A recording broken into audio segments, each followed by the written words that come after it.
Hey everybody, welcome to the Video Game Show. I'm Sean. Blizzcon happened this week, guys, and some good news came out for your World of Warcraft fans. The next DLC was announced, Warlords of Draenor.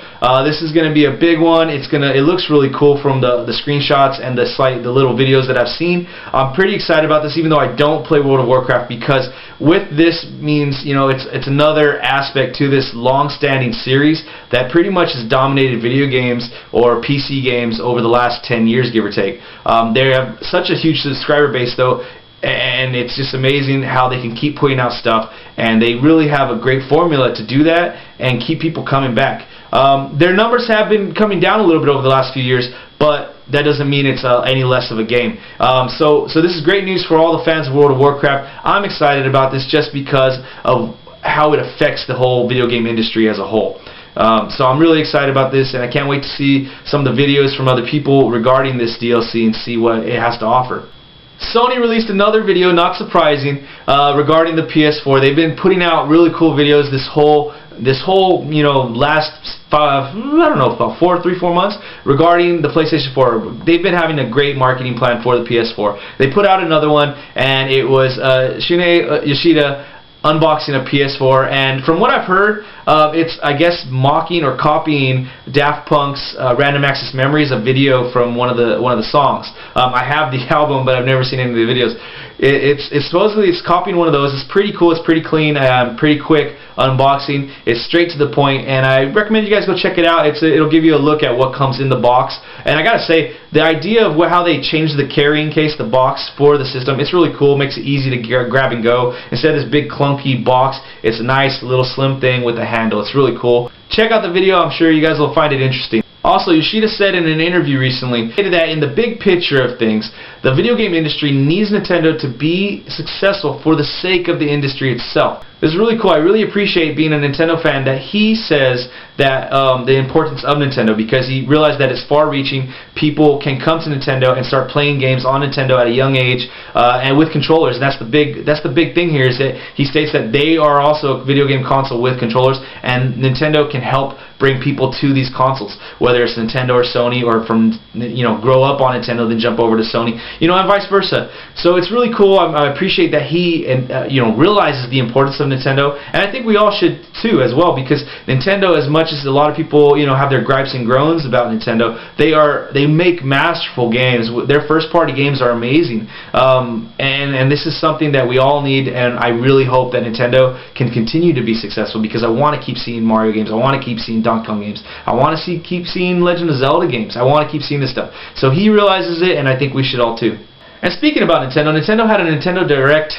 Say that 3 times fast. They had a Nintendo Direct video launched this week, and in this video there was a lot of information. They announced a new game called Bravely Default. It's an RPG, real-time strategy kind of thing where you can interrupt moves. It looks pretty interesting. But the real reason I want to talk about it is because there's 3 things that happened during this Nintendo Direct that I was really excited for. First and foremost, they showed a Legend of Zelda, A Link Between Worlds. They showed a new trailer. In this trailer, they show a lot of interesting aspects to the game. They actually show kind of what happens when Link gains the power to become that sticker kind of cartoon character on the wall and move around on the walls. They kind of show how that comes about. So I really like that. They also show at the end of the trailer, at the end of the Direct, they show a nice little video sequence of 10 things about Super Mario Brothers 3D World. That's a tough one to say. They show a nice video of 10 things that you knew about this video game franchise. And the most interesting thing about this is, for a lot of Nintendo fans out there like myself, I have a 3DS and I have a Wii U. Now if I wanted to buy something on the eShop, as long as I have the same Nintendo Network ID, I can use my money from Nintendo, the Wii U, and the 3DS and combine it. So there's not going to be a difference between either one. This is really good news, because now it's going to clean things up a lot and make things a lot more simpler.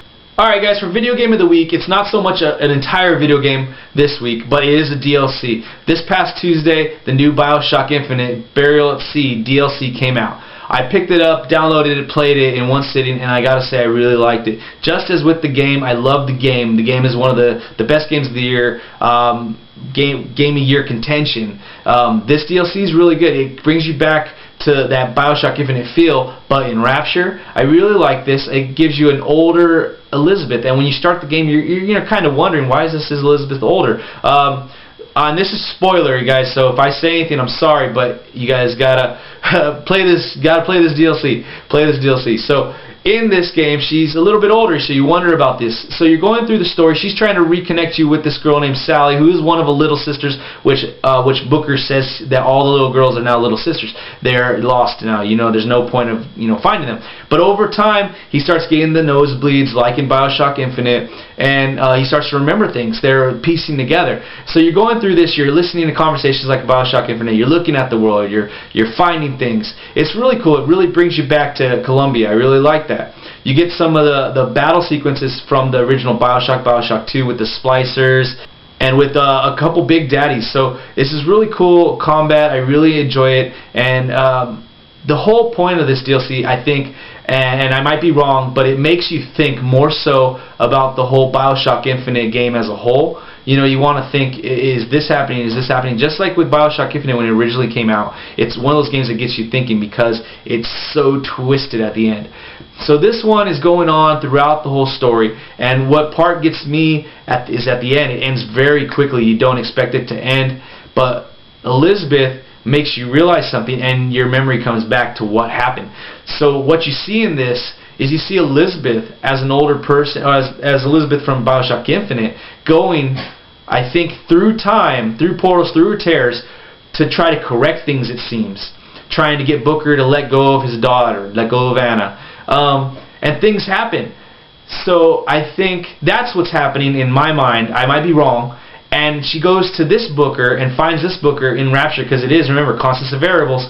Rapture is just another form of Columbia, as far as I know, because again, this is so, it can go any which way. It's really cool. And at this point in time, Booker DeWitt gets killed by another Big Daddy.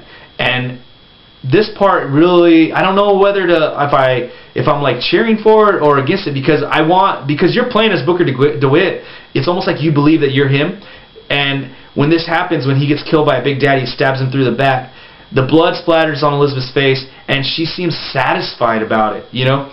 So in my mind, I'm like, why is she going back to go through all this work just to kill him? Maybe it's because she wants to make him realize what he's done and all the bad he's done. Maybe it's because he's another storyline and he deserves punishment. But at the beginning of this DLC, it really makes you think like she's trying to help him rekindle a relationship, reunite with this little girl named Sally. So it's really, again, another one of those twisted endings that makes you think, and I really enjoy that. I really appreciate what Levine and everybody over there at Irrational Games and 2K are doing. I really love the game, and I'm really enjoying the DLC. I wish it was a little bit longer, but it is everything Bioshock Infinite was. It's beautiful. It's from the story. It's story driven, and I really hope that. I know they're doing 2 episodes at least. I really hope they do more of these, and hopefully maybe they'll chain them together and we'll see more of what they have in mind, because I really love this game and I really love the Bioshock series. You guys should definitely go download this. It is $15, but overall when you get everything, put it all together, it's going to be worth it. You guys believe me. So that's it for the video game show this week, guys. Remember to click the like, share, subscribe buttons. Leave your comments and questions in the comment section down below. And remember, let's have a great conversation this week. We'll see you next time.